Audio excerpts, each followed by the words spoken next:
Hello guys, in today's video I'm going to show you how to add social media icons on your Shopify store. All you have to do is go ahead here on online store themes. When it loads up, you're going to click customize. Now you will see all of these options here, but you want to click on the theme settings right there on that gear icon. And now you of course want to scroll down until you see social media. And here you can actually see social accounts. And here you can add your social accounts. So for example, let's choose YouTube. I don't see that you can add your icons or images here for now.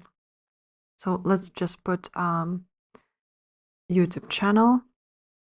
So you just basically go to your channel, copy the link and paste it here.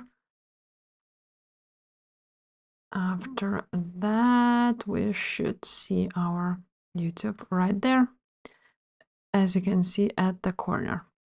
Now you can also put some other options as much as you like. But if this video was helpful, guys, please leave a like, subscribe to this channel, and I will see you next time. Bye.